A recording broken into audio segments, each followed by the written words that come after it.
Fala galera, sempre bem? Sempre bem, é isso aí. Bom, primeiro, obrigado por estar acompanhando o canal, né? É de extrema importância ver o pessoal curtindo, compartilhando e indicando o canal. Isso para mim significa que o projeto está dando certo, né? E o nosso projeto aqui é sempre reflexão, amadurecer como ser humano, além de conseguir conquistar as nossas metas, os nossos objetivos na vida, não é isso? Então, continue curtindo os vídeos aqui, porque mostra que o trabalho está sendo útil, indicando, e inscreva-se no canal, tudo bem? E você que está fazendo o concurso da Polícia Militar, tenho certeza que isso vai te ajudar, porque é uma pergunta que cai o tema de hoje, e que se você não está fazendo, não quer ser policial, ou já é policial, tenho certeza também que vai te ajudar, é um processo de autoconhecimento, esse é o nosso intuito aqui, reflexão sobre a vida, beleza? E eu já começo fazendo essa pergunta para você, do que você tem mais medo? Do que você tem mais receio de perder algum acontecimento? O que é? Essa é a pergunta que a gente vai começar a bater a bola. Lembrando que cai nas entrevistas do exame psicológico, aqui em São Paulo também, mas é com o intuito de fazer você se conhecer como ser humano, tá? A gente sabe que eu criei o FAP, que é uma abordagem que eu uso para acompanhar até como terapeuta e até para desenvolver perfis aqui no curso Passe Bem Concurso para concursos policiais, beleza? FAP é família, altruísmo e positividade. Vamos bater uma bola, uma reflexão em cima do FAP nessa pergunta. Bert Hellinger, que é o família do FAP, né? Bert Hellinger foi um psicoterapeuta alemão, foi missionário católico, serviu como missionário cristão católico na África, e de lá ele começou a ver a importância do vínculo familiar. Para Bert Hellinger, há um padrão de perpetuação de comportamentos e escolhas nas famílias. Isso talvez aconteça até inconscientemente, de geração para geração.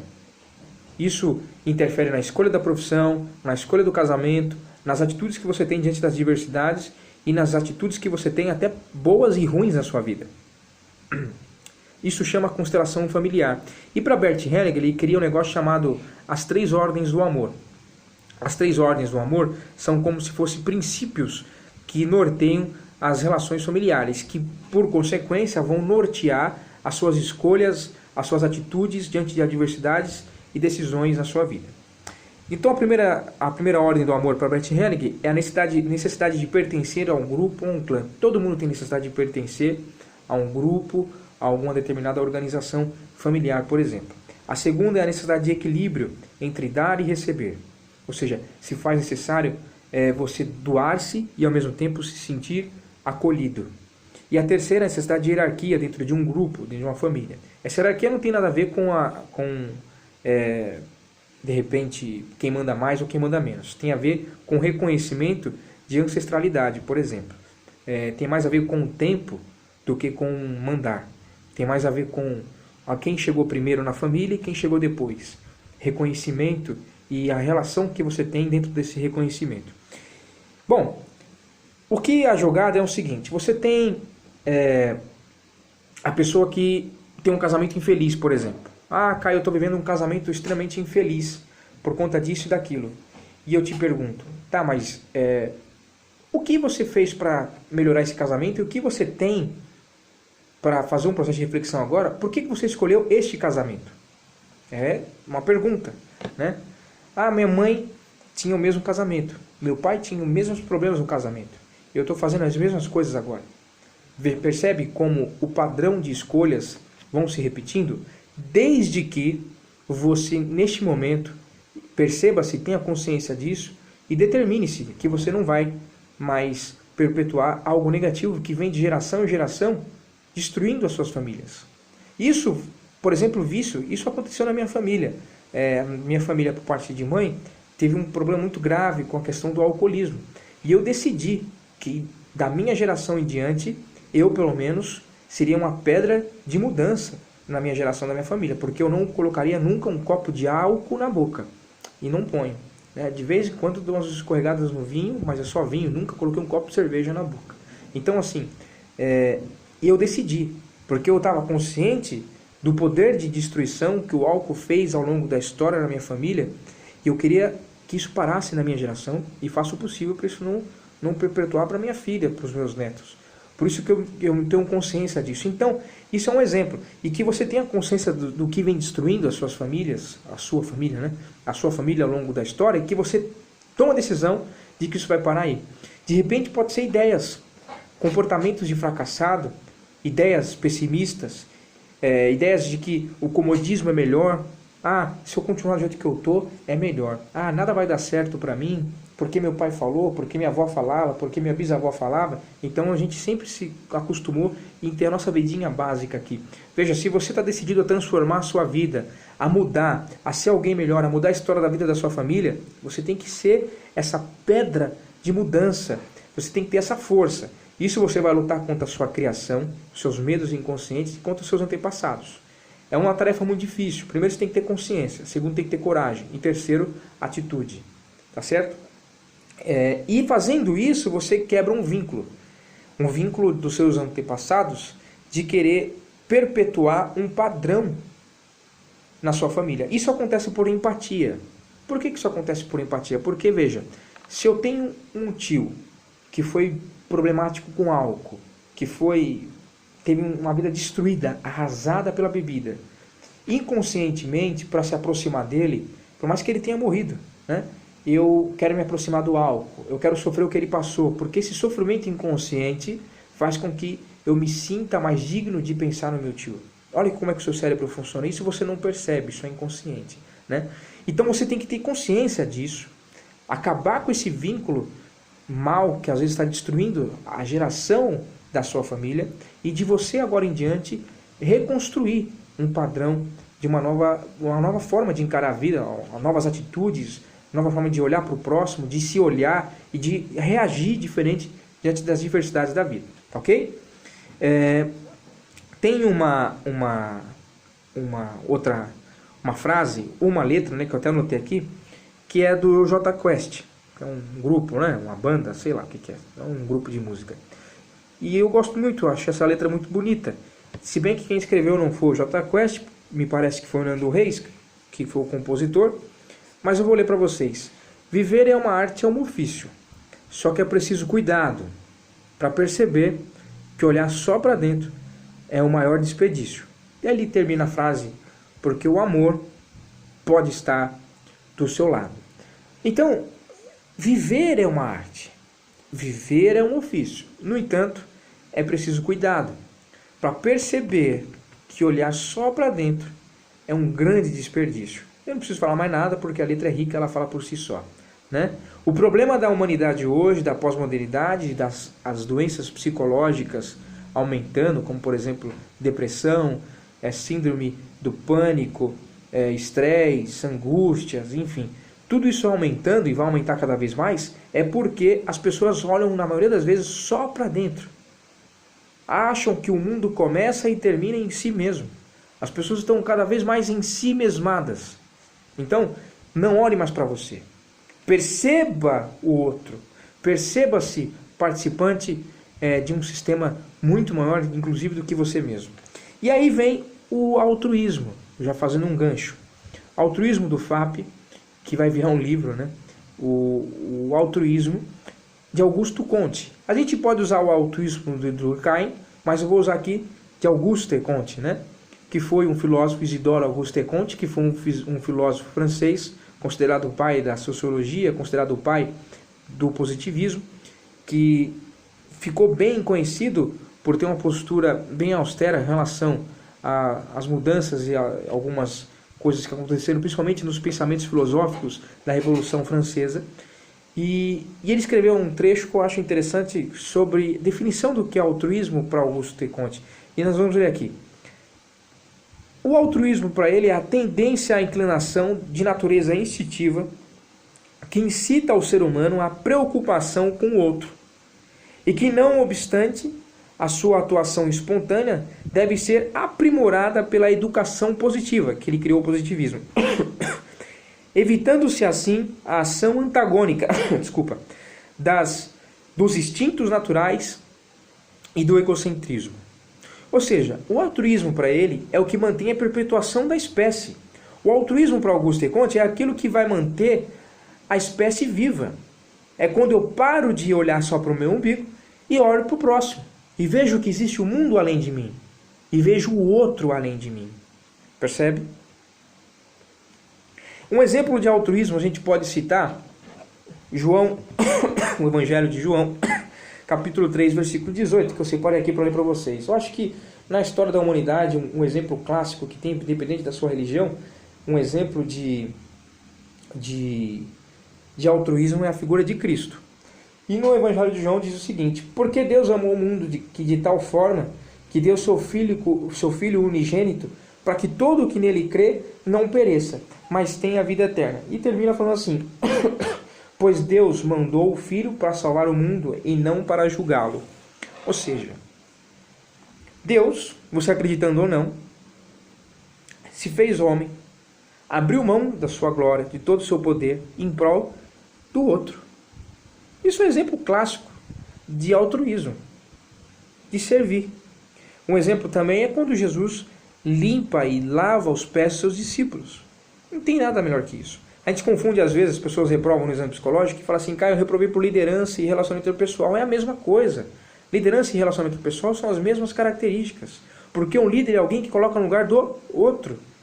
Se você não sabe se relacionar, se você não coloca no lugar do outro, você tem um mau relacionamento interpessoal e também não serve para ser um líder. Uma coisa está relacionada à outra. Percebe? Então, a importância que se faz de se colocar no lugar do outro.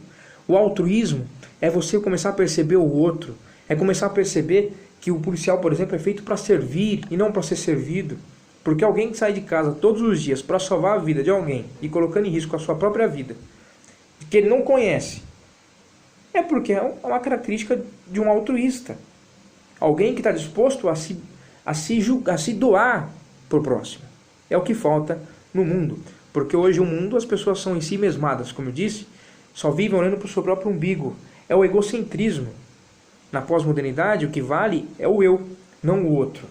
A gente dá um exemplo, é o seguinte: o camarada está com dor de cabeça, e ele chega assim para a esposa e fala assim: eu tô com dor de cabeça. Aí a esposa olha para o marido, ou o marido olha para a esposa e fala assim: eu também tô com dor de cabeça. Não, mas eu tô com dor de cabeça faz uma semana. Aí o outro pega e fala assim: eu tô 3 semanas. Mas eu tô tomando remédio e não melhora. Aí o cara fala assim: eu tô com um tumor.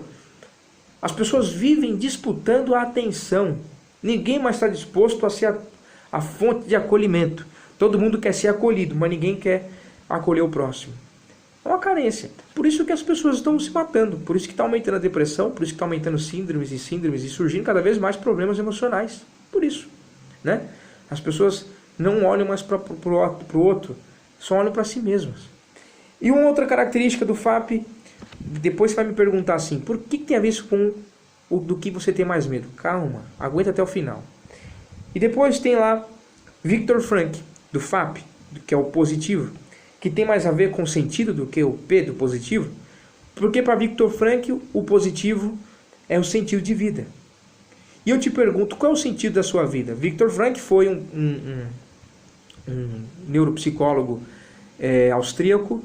Ele viveu em campo de concentração por 2 anos em Auschwitz e passou também por outros campos de concentração na Alemanha nazista.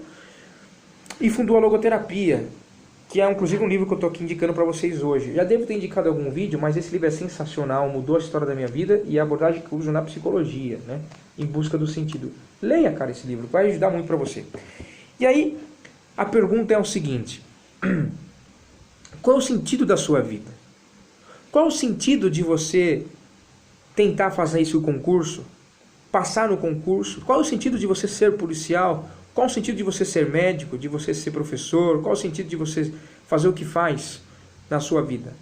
Se você não tem um sentido profundo, você está à deriva. E quem está à deriva vai para qualquer lugar. Então, o segredo da vida é você encontrar um sentido.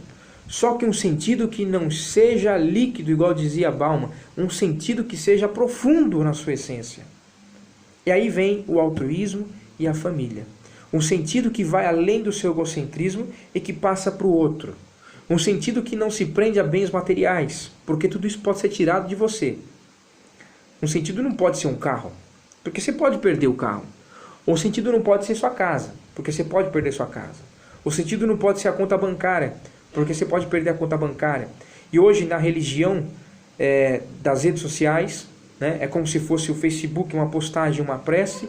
É como se fosse as curtidas, um contato com o sagrado, que é com Deus. E é como se fosse os comentários, o resultado da sua oração. É como se fosse a religião, então, do século XXI, as redes sociais. Hoje, nesse mundo, as aparências também se tornaram sentido.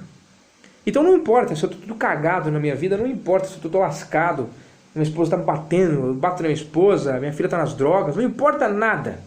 O que importa é o que eu posto, o que eu estou postando nas redes sociais. Um sorriso falso, uma paisagem falsa, uma vida falsa. E o que importa é que as pessoas pensem em mim, não o que eu penso, não a realidade. O que importa é a virtualidade. Então cada vez mais as coisas têm se tornado frágeis, porque o sentido para o mundo aí afora tem se tornado fraco. As pessoas não refletem mais. Então o sentido para a maioria das pessoas é um emprego. É ser policial militar. O sentido da minha vida é ser policial militar. O sentido da minha vida é usar uma farda. O sentido da minha vida é prender. O sentido da minha vida é ser rico. O sentido da minha vida é ter um carro. Enfim, é ter uma formação muito frágil. Tudo isso pode ser tirado de você. O sentido da sua vida tem que ser algo maior. O sentido da sua vida tem que ser alguém e não uma coisa. O sentido da vida do ser humano só pode ser saudável quando ele sai de você e não se prende à materialidade. Não se prende à materialidade. Aí você tem um sentido que é quase que impalpável, mas ao mesmo tempo alicerçado. Então, muita gente acha que o sentido da vida pode ser Deus. Legal.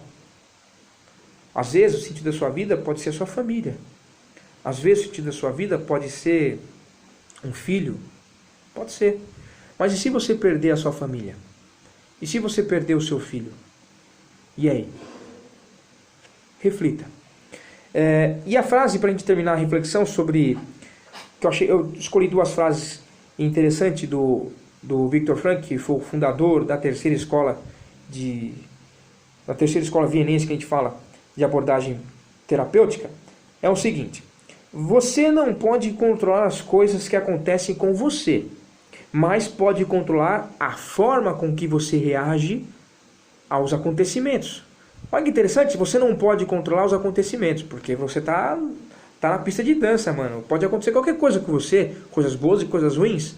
Você não pode controlar a imprevisibilidade da vida, mas você pode controlar como você se comporta diante da imprevisibilidade da vida. As suas atitudes só dependem de você. Então, às vezes, você não pode controlar algo ruim, mas pode controlar as suas atitudes, que pode ser boa, mesmo diante de algo ruim. Aí é o processo de transformação de vida. Aí é o processo de amadurecimento. E aí, por fim, uma outra frase do Viktor Frankl. Essa é muito interessante. Não procure o sucesso. Quanto mais você procurar o sucesso e transformar o sucesso em um alvo, mais você vai errar. Porque o sucesso, como a felicidade, não pode ser perseguido. Ele deve acontecer de forma natural. E só tem lugar como efeito colateral quando uma dedicação pessoal ocorre por uma causa maior do que a própria pessoa, como um subproduto da rendição pessoal ao outro. Então vocês perceberam que família, altruísmo e sentido de vida batem sempre a mesma tecla, colocando o outro além do eu. O outro como mais importante, como alguém que deve ser ouvido.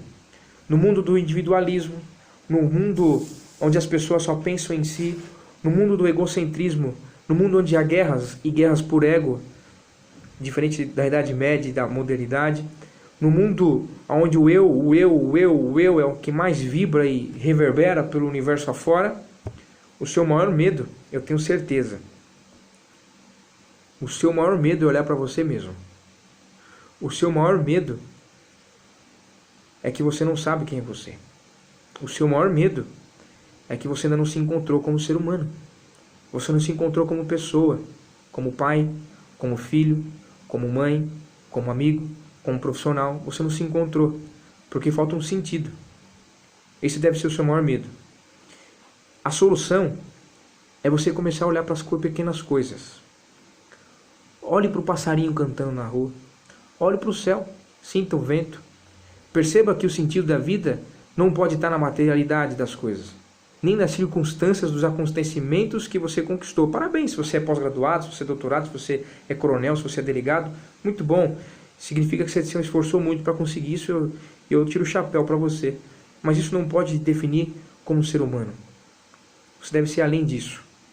Deve ser além de tudo isso. Porque tudo isso, um dia, certeza, um dia tudo isso vai ser tirado de você. E aí nós vamos descobrir quem era você na sua integralidade, sem nenhum penduricalho que a vida dá para você. Fica a nossa reflexão. Fica a ideia aqui para você começar a maturar, fazer igual a vaca, né? Ruminar. Quem é você? Do que você tem mais medo? Medo de perder aquilo que você acha que te define? Medo de perder um carro? Medo de perder uma casa? Medo de perder dinheiro? Então você é isso? Medo de perder o quê?